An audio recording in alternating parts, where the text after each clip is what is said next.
कई बार राजनीति में नेताओं को ऐसे काम करने पड़ते हैं जिसके लिए उनका दिल तो नहीं मानता, लेकिन वोट बैंक के चलते उन्हें मजबूरी में वो काम करना पड़ता है। देश जानता है कि जब जब पश्चिम बंगाल की मुख्यमंत्री ममता बनर्जी के सामने जय श्री राम का नारा लगता है तो वो किस कदर गुस्सा हो जाती हैं।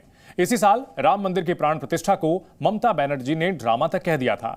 अब अचानक से ममता बनर्जी को पता नहीं क्या हो गया कि उन्होंने रामनवमी पर छुट्टी का ऐलान कर दिया।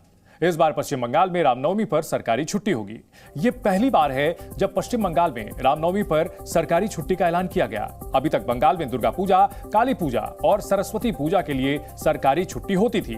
अब ममता बनर्जी ने रामनवमी के लिए भी सरकारी छुट्टी घोषित कर दी है। ममता बनर्जी का श्रीराम को लेकर हृदय परिवर्तन यूं ही नहीं हुआ है, यह हृदय परिवर्तन चुनावी कहा जा सकता है।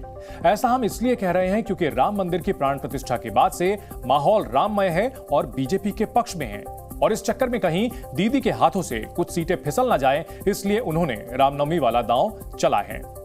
सूत्रों के मुताबिक चुनाव आयोग 15 मार्च को लोकसभा चुनाव की तारीख का ऐलान कर सकता है। तारीख की घोषणा के बाद कम से कम 1 महीने का समय मतदान के लिए दिया जाता है।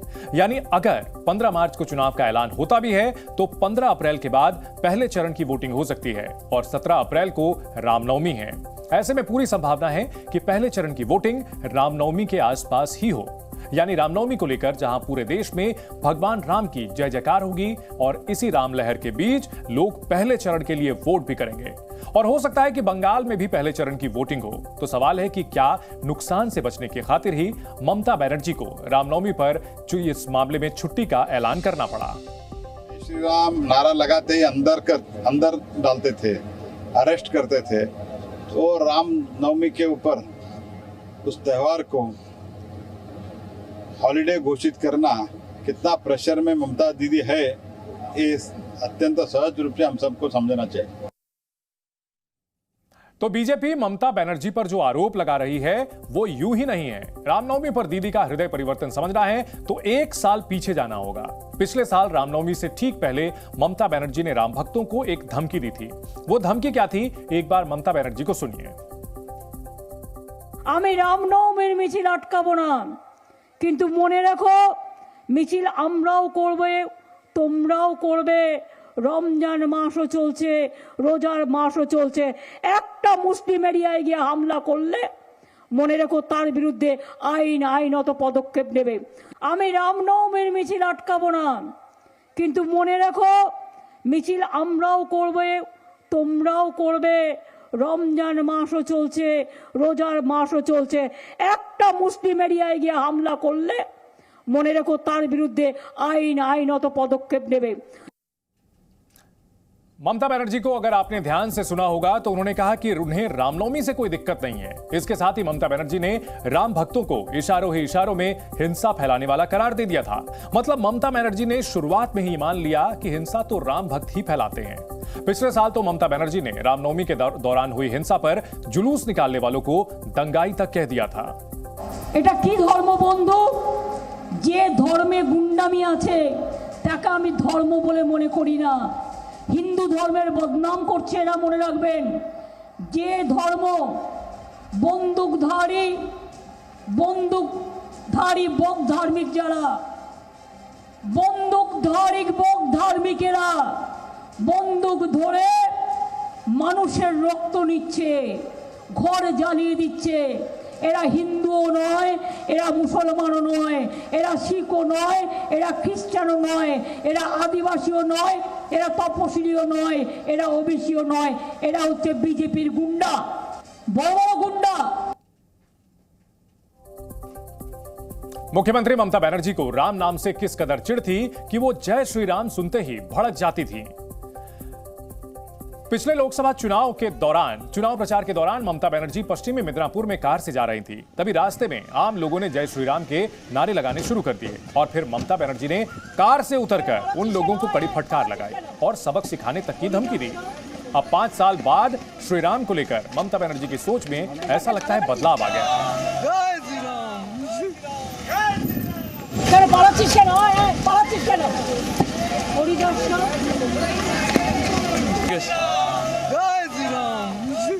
तो यह तस्वीर पुरानी है और ममता बनर्जी किस तरह से जय श्री राम का नारा सुनने के बाद उतर गई, तमतमाई हुई उतरी और वहां जो लोग नारे लगा रहे थे उनको खरी खोटी सुनाने लगी। यहां तक कि उन्हें सबक सिखाने की भी बात की। और उन्हीं ममता बनर्जी ने 5 साल बाद रामनवमी पर छुट्टी का ऐलान किया है। ममता बनर्जी को जय श्री राम शब्द से चिढ़ है, इसका पता दूसरी बार देश को तब चला जब साल 2021 में प्रधानमंत्री नरेंद्र मोदी कोलकाता गए थे। नेताजी सुभाष चंद्र बोस की 125वीं जयंती के मौके पर कार्यक्रम था और वहां जब ममता बनर्जी मंच पर थी तो नीचे से जय श्री राम के नारे लगने लगे। ममता बनर्जी तब भी गुस्सा हो गई थी और उन्होंने तो गुस्से में यह भी कह दिया था कि वो अब कुछ भी नहीं कहेंगी। तो जाहिर सी बात है, ममता बनर्जी का जो पुराना बयान है अगर हम आपको वो दिखाएं या फिर जय श्री राम के नारे सुनकर उनके जो रिएक्शंस होते थे, इससे साफ है कि उन्हें इस नारे से चिढ़ थी। रामनवमी के दौरान उनके जो बयान थे वो सीधे सीधे राम भक्तों के खिलाफ भी जाते दिखे थे। ममता बनर्जी के सामने सिर्फ जय श्री राम का नारा लगा था, लेकिन ममता बनर्जी को यह बेइज्जती का हथियार लगा। इसके बाद ममता बनर्जी रेलवे के कार्यक्रम में पहुंची। वहां भी कुछ उत्साही लोगों ने जय श्री राम का नारा लगा दिया, जिसके बाद ममता गुस्से में दूसरी जगह पर जाकर के बैठ गई थी। पिछले महीने ही जब बंगाल विधानसभा में बजट वित्त मंत्री चंद्रिमा भट्टाचार्य बजट भाषण पढ़ रही थी, उसी समय बीजेपी के विधायकों ने जय श्री राम का उद्घोष कर दिया। हंगामे के बीच वित्त मंत्री का भाषण बीच में रोककर ममता बनर्जी ने बीजेपी को जय श्री राम कहने वाले विधायकों पर गुस्सा जताया था। বিজেপি রাজনীতি এখানে চলে, মানুষের জানবার অধিকার আছে, আমরা কি কাজ করছি মানুষের জানবার অধিকার আছে, অর্থনৈতিক পরিস্থিতি কি আছে আমরা ধিক্কার জানাই। এই রাজনীতি নোংরা রাজনীতি, ধিক্কার জানাই, ধিক্কার জানাই, ধিক্কার জানাই। এরা রাজ্য বিরোধী, এরা অ্যান্টি বেঙ্গলি, এরা অ্যান্টি বাংলা, এরা অ্যান্টি বাংলা, এরা অ্যান্টি বাংলা। तो हमने आपको दिखाया कि जब कभी भी ममता बनर्जी के सामने जय श्री राम का नारा लगा तब उन्होंने उसके खिलाफ ही बयान दिया। दुनिया में ऐसा कौन होगा जो श्री राम शब्द से चिढ़ेगा। 22 जनवरी को श्री राम की प्राण प्रतिष्ठा के कार्यक्रम पर भी ममता बनर्जी को ऐतराज था। ममता बनर्जी ने तो राम मंदिर की प्राण प्रतिष्ठा को नौटंकी तक करार दे दिया था। अब तब ममता बनर्जी ने क्या कहा था आपको वो भी बताते हैं।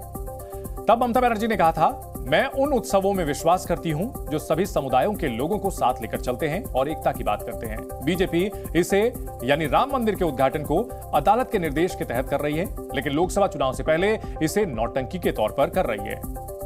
500 वर्षों के बाद भगवान श्री राम को उनकी जगह मिली तो उत्सव तो भव्य होना ही चाहिए था और हुआ भी। पूरी दुनिया ने देखा रामलला की भव्य प्राण प्रतिष्ठा का नजारा, लेकिन ना जाने क्यों ममता बनर्जी को उसमें नौटंकी दिखाई दी।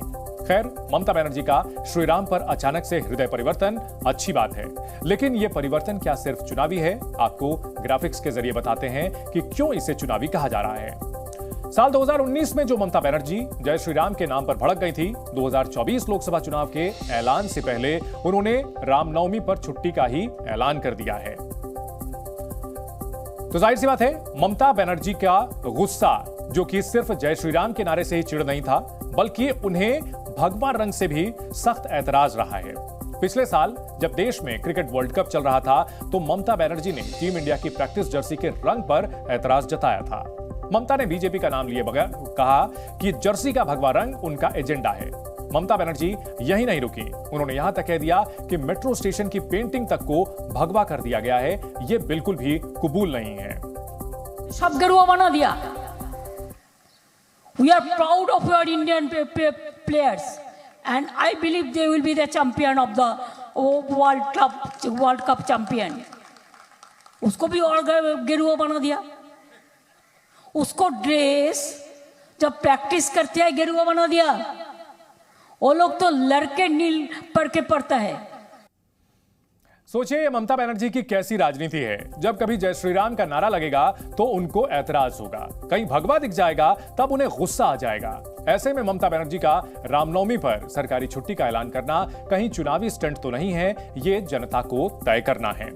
ममता बनर्जी ने रामनवमी पर छुट्टी का ऐलान करने के ठीक अगले ही दिन बंगाल के 42 लोकसभा उम्मीदवारों का ऐलान किया। सभी 42 सीटों पर उम्मीदवारों के ऐलान के साथ ही ममता बनर्जी ने इंडिया गठबंधन को टेंशन भी दे दी। आज कोलकाता में हजारों की भीड़ के सामने ममता बनर्जी ने अपने उम्मीदवारों का ऐलान किया। ऐसा लग रहा था कि ममता बनर्जी अपने उम्मीदवारों को मॉडल्स की तरह रैंप वॉक करवा रही थी। स्टेज पर पहुंचने के लिए कार्यकर्ताओं की भीड़ के बीच से एक रैंप बनाया गया था। जैसे जैसे उम्मीदवारों का ऐलान हो रहा था, मंच पर उम्मीदवार आ रहे थे और उनमें सबसे आगे ममता बनर्जी थी। टिकट उम्मीदवारों के ऐलान का यह तरीका बेहद अनोखा था। टीएमसी ने जिन 42 उम्मीदवारों को टिकट जारी किया है, इस लिस्ट में 16 लोकसभा सांसद हैं, 12 महिलाएं, 11 विधायक, 6 मुस्लिम, 3 बाहरी उम्मीदवार, 2 पूर्व बीजेपी विधायक, 2 कैबिनेट मंत्री और 1 राज्यसभा सांसद शामिल हैं। टीएमसी की लिस्ट में सबसे ज्यादा चौंकाने वाला नाम था पूर्व क्रिकेटर यूसुफ पठान का। यूसुफ पठान राजनीति में आएंगे और चुनाव लड़ेंगे, किसी ने सोचा भी नहीं था, लेकिन अचानक टीएमसी के लिस्ट का ऐलान हुआ तो उनका नाम सामने आया। वैसे यूसुफ पठान गुजरात के रहने वाले हैं और पश्चिम बंगाल से चुनाव लड़ेंगे। यूसुफ पठान के अलावा ममता बनर्जी ने और किन किन सेलिब्रिटी उम्मीदवारों को मैदान में उतारा है, उनके नाम भी हम आपको बताते हैं। मौजूदा सांसद शत्रुघ्न सिन्हा को आसनसोल से टिकट दिया गया है, जबकि पूर्व क्रिकेटर कीर्ति आजाद को वर्धमान दुर्गापुर सीट से टिकट दिया गया है। यूसुफ पठान अब बंगाल के बहरामपुर सीट से राजनीतिक पारी शुरू करने वाले हैं। वहीं बंगाली फिल्म अभिनेत्री सायानी घोष को जादवपुर से उम्मीदवार बनाया गया है। एक और फिल्म अभिनेत्री रचना बनर्जी को हुगली से टिकट दिया गया है। मेदिनीपुर सीट से अभिनेत्री जून मालिया को टिकट मिला है। वहीं पश्चिम बंगाल के बीरभूम से शताब्दी रॉय को टिकट दिया गया है। जी न्यूज़।